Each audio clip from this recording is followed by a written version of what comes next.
Hey, hi everyone.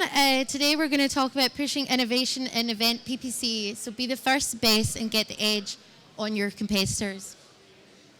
So who are Tag Digital? I work for Tag Digital. We are event PPC specialists. So PPC stands for pay-per-click. We run over 2,000 events every year.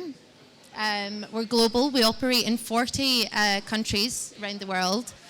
And some of the services that we offer are search, display, video, social, and analytics. And we also do all of the tag management implementation as well.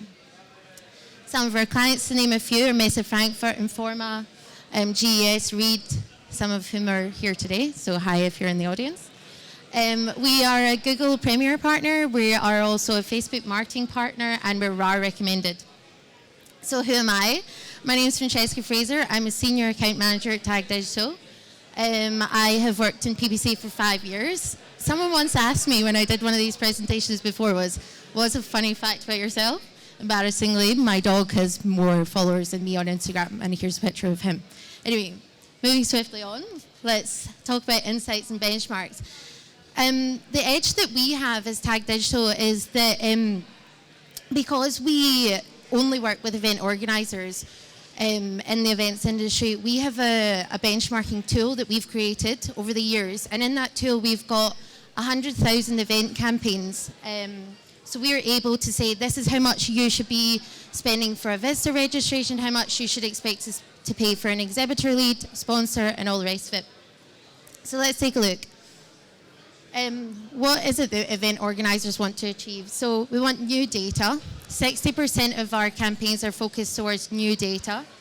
And we want quality data. So when we're kind of building our campaigns, when we're driving free registrations or free visitors to an event, we want to ensure that those people are obviously of good quality. We want to keep the exhibitors happy as well. We want to focus on attendance. One of the issues I hear all the time is that I have a problem with registration to attendance. And there's quite a lot of things that we can do around that. But unfortunately, 50% of people that do register as a visitor for a free event won't show up. We want to focus on key or challenging areas. So sometimes you might have a launch event, and there's lots of things that we can do around that. So PPC allows us to really have targeted campaigns, targeting specific job titles, seniority. Say, for example, you've got a conference in a really niche industry, and you need to reach a level of seniority within a specific sector. PPC allows you to do that. We want clear visibility of what didn't work and what did work, and we can do that through our online dashboards and reporting. And we want to make that as easy to read as possible. So why is event PPC different to other PPC or any other marketing channel? I really like event PPC because there's a start and an end date.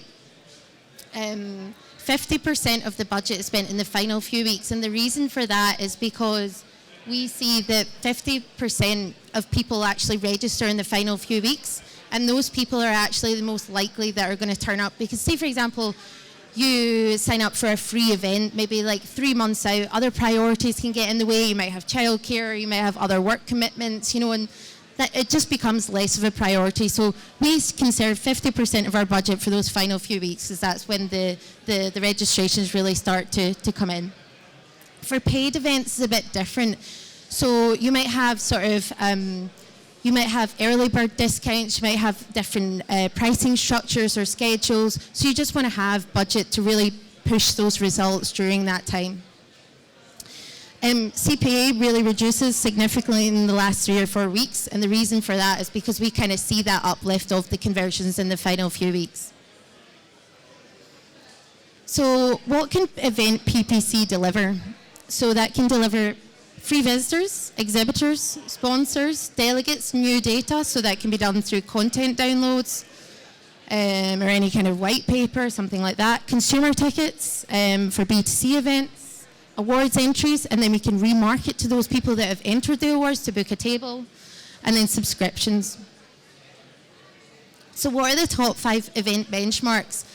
Our clients always ask us what is good, what are competitors doing, what can we expect to be paying for a visitor registration example. So let's take a look at that. So for visitor pre-registration, what we always kind of aim for is that PPC will deliver 50 to 30% increase in your visitor registration. The caveat to that is that you should have, 15 to 30% of your overall marketing budget to put into that. For conference bookings, aim for 20 to 30% of your delegates. So what we see on the conferences that we work on is 200 to 400% return on investment is really possible. We have seen about 10,000%, but we don't put them in the presentations because nobody ever believes us. New data, aim for 60% of new data. So we'll go through the campaign structure in a little bit, but you should spend 60% on your sort of non-brand or any new data so that you're not getting the same people coming back year on year. Exhibitor leads, expect 3 times the cost per acquisition of your visitor registration. So whatever the cost of your visitor registration is, you should expect to pay 3 times that for an exhibitor lead. Increase social engagement, so allocate 30% of the overall PPC budget to the social engagement there. So how do we hit those targets? So we want to plan to start in advance to consider all the stages of the funnel across search, social, video, and display. So for a visitor registration, you want to start about 12 weeks out of when your actual event is, 12 to 16 weeks out, and then your exhibitor promotion, exhibitor campaigns, you want to start another 12 weeks before that. Forward thinking and be flexible within your budget. So we would always provide a strategy or always have a strategy before you start these campaigns, what kind of audiences you're going to target, who your target audience is, who do you want to reach. Sometimes you might not always get the results that you think you're going to get on each platform, so this is just what this is talking about. Be flexible. When you start to see maybe like Google or search or video might actually work better and provide better results, then you maybe pull budget from other platforms and inject it into what is working.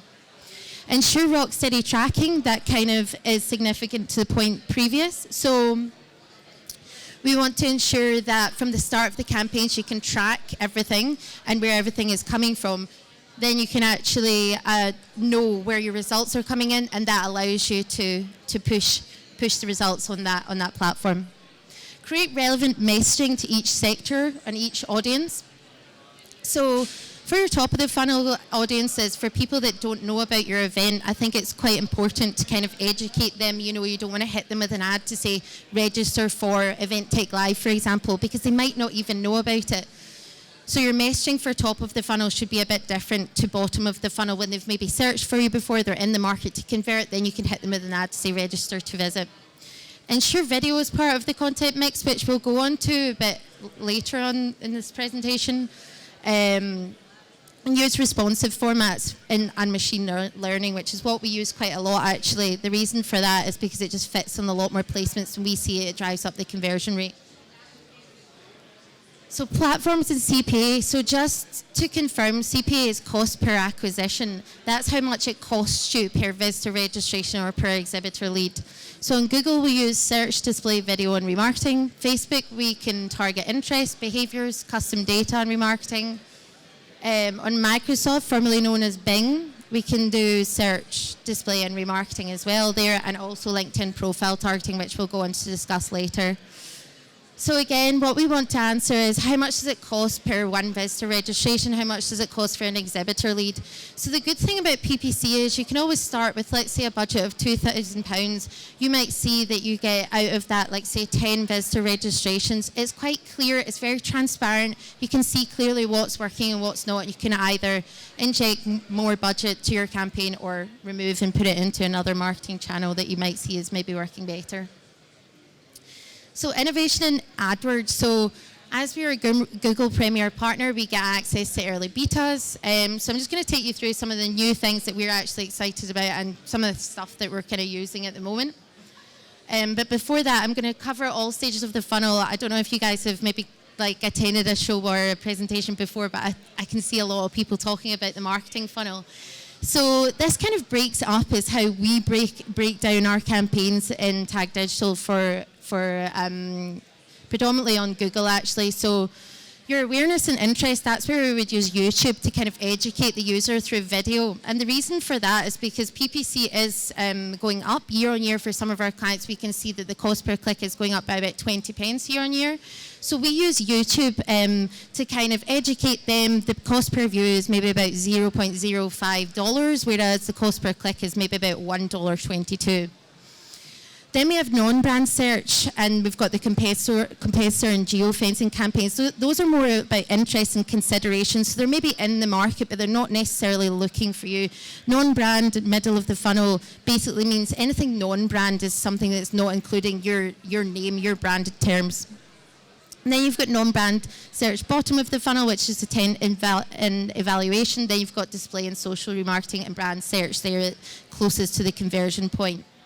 So it kind of all follows into one. You've got people at the top, they're not aware. Then you've got people in the middle, they kind of are looking for an event, and then we kind of hit them with remarketing throughout as well. So YouTube, we've kind of just spoken about that just there. So YouTube for awareness, as I mentioned, it's a really low-cost way to get a lot of new users. Cost per view there around 0.07, 0.05 and above is usually what we see.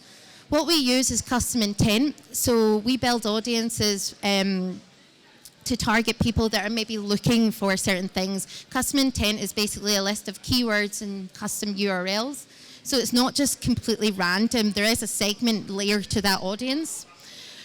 So remembering that those users are less likely to actually convert for your event because they may not know about you. So it's more educating them about who you are, what it is that you do, what your event is about. It's kind of like a softer approach, and then we can then nurture those leads through adverts, through our PPC adverts and the rest of the campaigns. Competitor geofencing, this is something we get asked about all the time by our clients.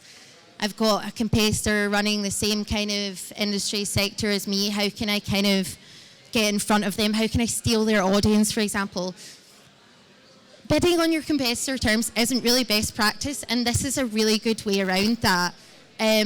So what we need from you, or what you may need, is a list of your competitors, the dates and where they actually are.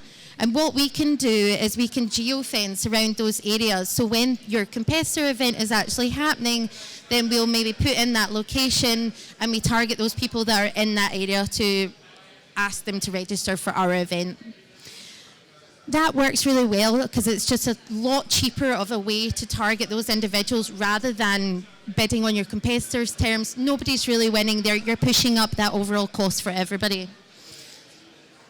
The other thing to mention about geofencing is they don't actually spend a lot because they're maybe only their campaigns are maybe only live for the time that the event's on. So it's maybe about 3 days. You'll probably spend about $100, but it might be worth it because you could end up getting 10 new conversions that you may never have had before.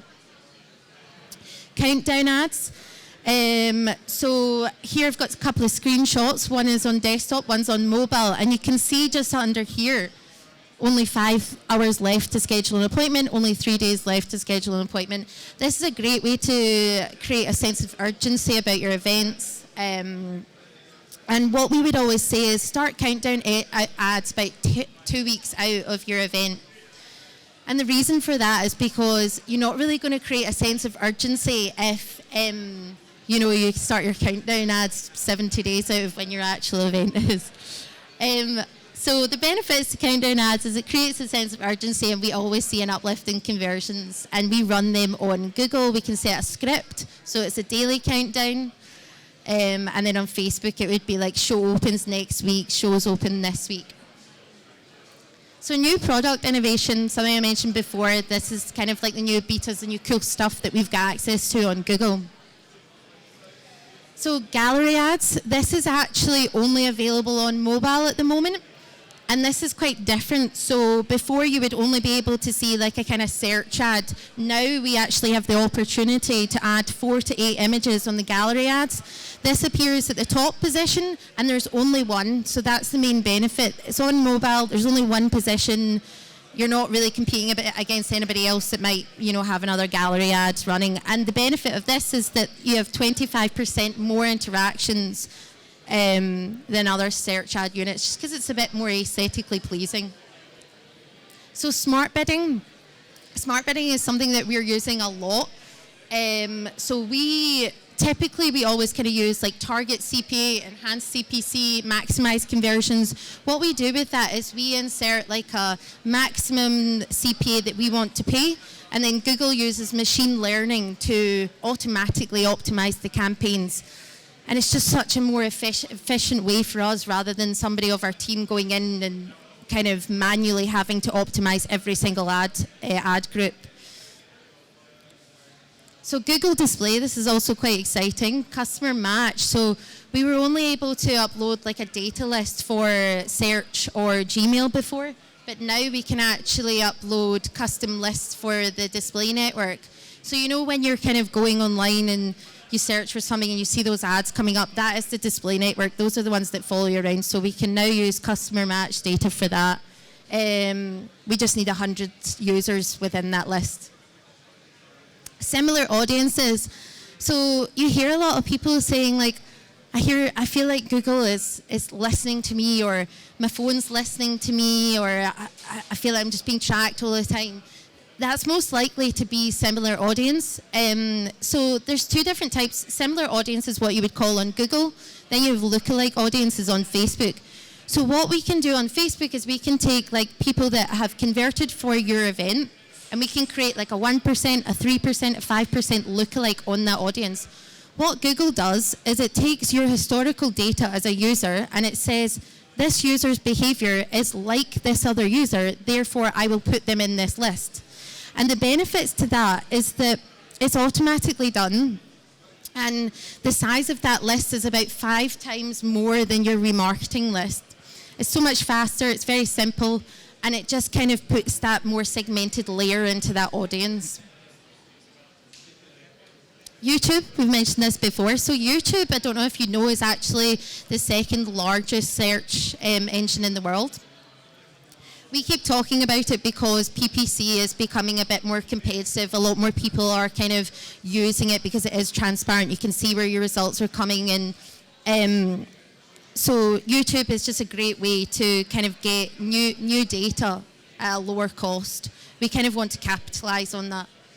So TrueView for action, you can see what the ad looks like here. The blue, I don't know if that's quite far away for some people, is the call to action. So what happens is you're charged from the 30 seconds that you watch. And there's so many different ad formats that you can use on YouTube, but TrueView for action is what we like the best because it's actually optimized for conversions. And once you've kind of captured that user, once they've watched 30 seconds of your video, there's so many other ways that you can recapture them through remarketing, data lists, etc. So yeah, moving on to the next slide. I keep saying Bing, it's now Microsoft ads. So Microsoft, you can now advertise on the search, display and remarketing network. Before you could only do search on Bing. So we would always find that the cost per conversion on Bing would always be really low. So a lot of our clients would say, we want to spend more on Bing, but volume's just not that great because a lot of people are using Google, but there is a high percentage of people that still use Microsoft. Microsoft also bought LinkedIn, so we can now target LinkedIn profiles now.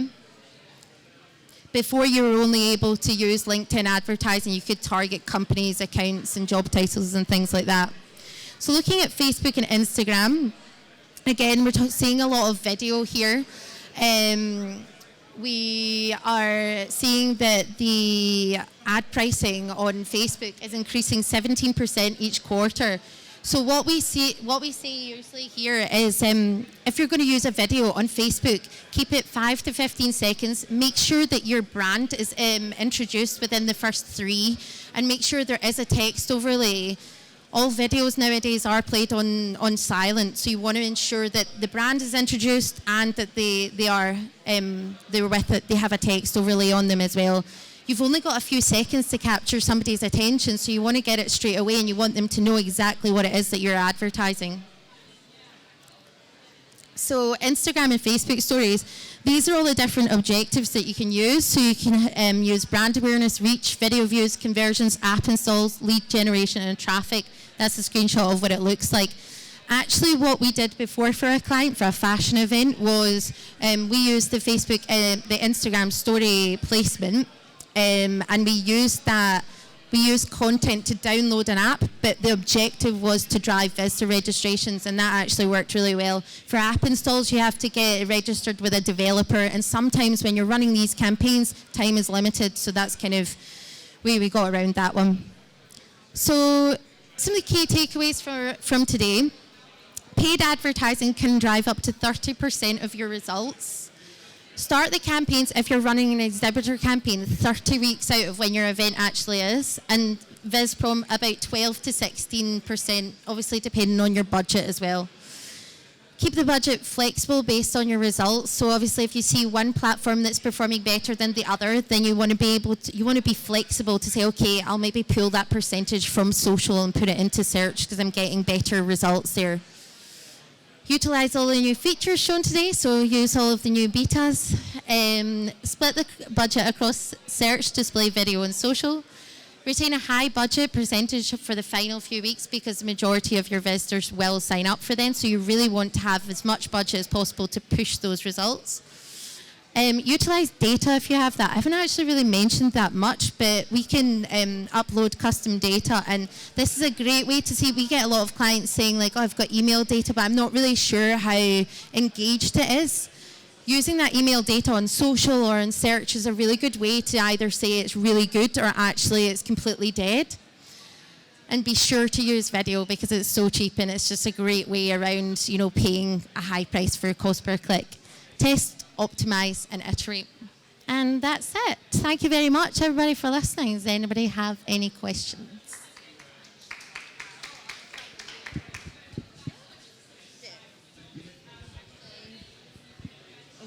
Okay.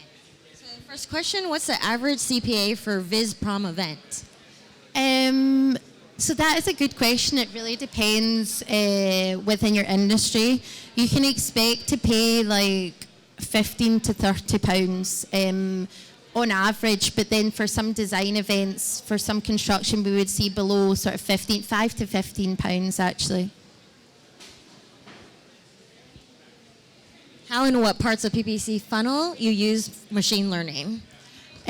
So we actually use, I can actually share my deck with you because we actually use a target CPA on the bottom of the funnel, and then for maximize impression share and maximize clicks would be more top of the funnel. That's where you're trying to drive a lot of new traffic. Okay. How can you plan geofencing for all competitors if you start your campaigns only 12 to 16 weeks before the event? Yeah, that's a good question. So during that time of when the event actually is, if there is, we often find that there are competitor events that are maybe during that 12 to 16 week process. Obviously, you can actually run a PPC campaign, but that is for VisProm, 12 to 16 weeks before the event is when we would run. But if you have a competitor event that's out with that time, of course you can run that competitor targeting campaign as a separate campaign as well. But that's sort of generally speaking. But yeah, we do actually have some competitors that are very close to one another event-wise. And how do you measure ROI for PPC? Yeah, good question. So basically, I guess a conference example is a really good one for that. So say, for example, we have a budget of PPC for £3,000, for example. And let's say one conference booking could be £2,000. We only really need to get 1 or 2 conference bookings and the campaign is paid for itself. So that's kind of how we measure the ROI, is how much have you actually invested in PPC, how many conference bookings have you got from that, how much are those worth, and then that's how we would measure the ROI. And that is based on your tracking as well. So we measure all of that in Google Analytics. Some of our clients have goals in Google Analytics as well. So the transaction values all are streamlined with that. Sorry, we've ran out of time. There are more questions, but I'm sure we're just over here. Yeah. Okay. Thanks very much. much. Thank you, Francesca.